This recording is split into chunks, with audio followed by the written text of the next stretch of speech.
ने एक नारा दिया था जब 5 सेब बनाई थी, हमारे साथी बता रहे थे, समझ नहीं है। जब 5 सेब बनाई थी तो 5 सेब के माध्यम से साहब ने एक नारा दिया था, आरक्षण से लेंगे एसपी डीएम और वोट से लेंगे पीडी। नारा साहब कांशीराम ने दिया जब 5 सेब बनाई। और राजनीतिक संगठन जब डीएस जोन बनाया तो यहाँ की जो व्यवस्था थी, इस व्यवस्था में 85% कमेरे लोग हैं जिन्हें हम शुरू कर सकते हैं। ये 85% लोग हैं, बाकी तो साहब ने कौन नारा दिया? वोट हमारा और राज तुम्हारा ये नहीं चलेगा।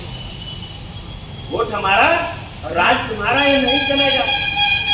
साहब ने नारा दिया और जब साहब ने नारा दिया तभी साहब ने जब इसका रिव्यू हुआ, उसी समय वीपी सिंह साहब को प्रधानमंत्री बनना था। जनता पार्टी सरकार यही थी, जनता पार्टी सरकार बन गई। वीपी सिंह जी गए साहब कांशीराम के पास, क्या साहब मुझे आप समर्थन दे दीजिए। बहन जी को भी गृह मंत्री सब बना रहे थे, साहब को भी बना रहे थे। आज चाहेंगे मैं बनाने के लिए तैयार हूँ, मैं बनाने के लिए तैयार हूँ, जो आप चाहेंगे। तो साहब कांशीराम ने कहा हमारे लोग को मैं समर्थन देने के लिए तैयार हूँ, लेकिन मेरी ये 3 मांगे हैं। नंबर 1, बाबा साहब डॉक्टर अम्बेडकर को भारत रत्न से सम्मानित करो। बाबा साहब डॉक्टर अम्बेडकर को भारत रत्न से सम्मानित करो और मंडल कमीशन लागू करो। और एक मांग और थी, क्योंकि यहाँ के मुख्यमंत्री जी ने उसको रोक दिया। सब में नहीं आना चाहता। जब वीपी सिंह जी प्रधानमंत्री बने, वो कौन कौन से विधायक थे मैं बताऊँ, वो कौन कौन से एमपी थे पार्लियामेंट के, मैं बताना चाहता हूँ। जानते हैं? पंजाब से जीते थे श्री हरिभजन सिंह लाठा, पंजाब से जीते थे श्री हरिभजन सिंह लाठा, और आजमगढ़ से जीते थे श्री रामकृष्ण यादव, और हरौड़ा से जीती थी बहन कुमारी माया। ये 3 एमपी थे। और 3 एमपी जब हो गए, जब मंडल कमीशन आपका लागू हुआ, जब मंडल कमीशन लागू हुआ, वीपी सिंह प्रधानमंत्री बन गए। जब मंडल कमीशन लागू हो गया, 27% हरिजनिया काटीपुर में जो आज कबोली ये लोगों को जब आरक्षण मिलने लगा, जहाँ जिला पंचायत बने वहाँ भी आरक्षण हो गया, प्रमुख बने वहाँ भी आरक्षण हो गया, प्रधान बने वहाँ भी आरक्षण हो गया, नौकरियों में जब आरक्षण हो गया, तो आज पता कौन कर रहा था? मैं आपसे आज पता कौन कर रहा था?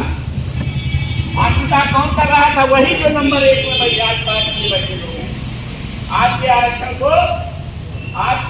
को कौन रोक रहा था? कोई दलित रोक रहा था, कोई अनुसूचित जाति को लोग रोक नहीं रहे थे, कोई सिख तो रोक नहीं रहा था, कोई क्रिश्चियन तो रोक नहीं रहा था, और कोई मुस्लिम भी आज के आरक्षण को नहीं रोक रहा था।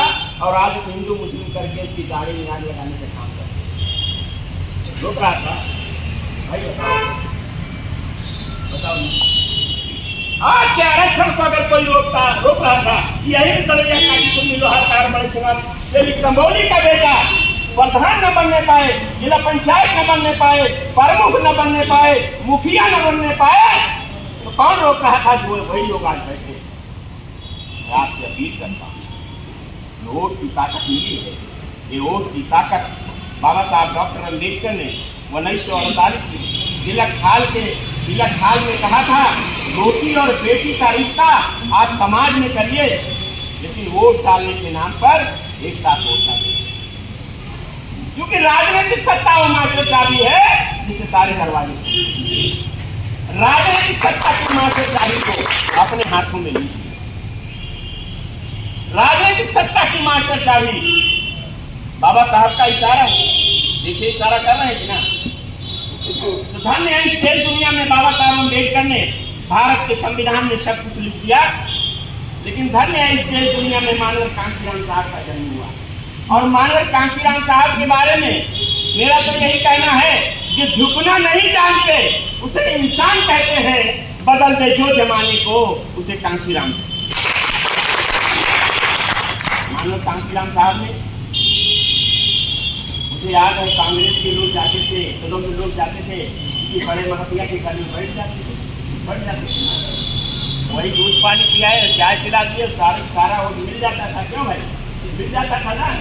अब उसी महतिया के घर में कांग्रेस और दूसरे सभी लोग जाते हैं, कहेंगे भैया वो ऐसा करना कि रोजा पसियाना देख लो, सारे दिन में बांधी दीजिए।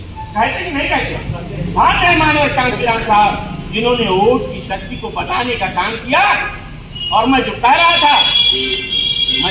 था कि समाज को मिटाना है, उस समाज के इतिहास को मिटा दो, समाज खत्म हो जाएगा। क्योंकि इतिहास से ही प्रेरणा मिलती है, प्रेरणा से जाकर जाती है, जाकर से सोच बनती है, सोच से शक्ति बनती है, और शक्ति से शासन। कौन जानता था राजा बिजली पासी को? बताओ, कोई जानता था?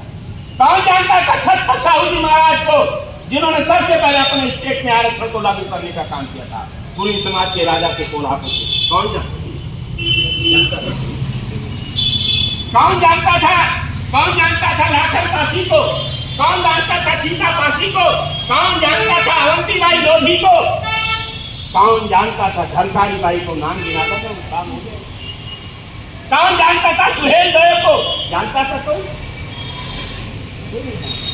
धन्य हमारे कांसीराम साहब, जिन्होंने हमारे इतिहास को बताने का काम किया। क्योंकि मानव कांसीराम साहब कहा करते थे, गुलाम को गुलामी का एहसास करा दो, गुलामी की जंजीरें तोड़ दो।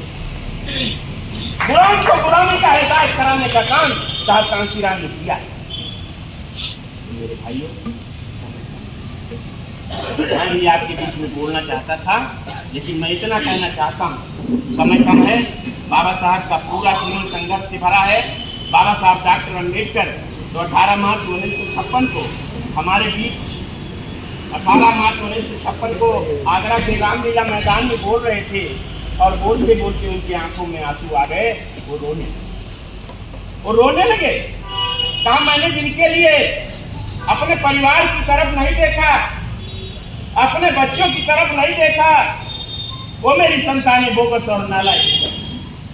वो एमपी बन गए, विधायक बन गए, मंत्री बन गए, एमएलए एमपी सब बन गए, आईएएस बन गए, पीसीएस बन गए, लेकिन वो मेरी संतानें बोगस और नालायक निकल गई।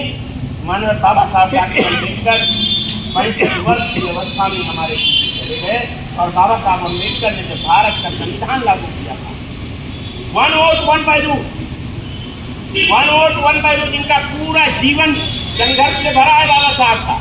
कहीं भी फोटो देखे हो हंसे नहीं, लेकिन बाबा साहब अम्बेडकर ने 26 नवंबर 1949 को तत्कालीन राष्ट्रपति राजेंद्र प्रसाद के हाथों में भारत का संविधान समर्पित किया।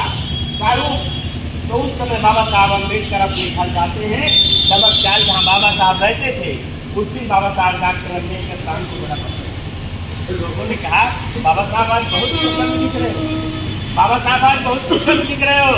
तो बाबा साहब डॉक्टर अम्बेडकर ने कहा था, आज मैंने यहाँ पर जिस तालाब का पानी मुझे पीने के लिए मुयस्सर नहीं था, मुझे उसके लिए आंदोलन करना पड़ा। जिस तालाब के पानी को जानवर पी सकते थे, घोड़े पी सकते थे, चूहा पी सकता था, लेकिन वो पानी पीने में मुयस्सर नहीं था, उसके लिए मुझे आंदोलन करना पड़ा।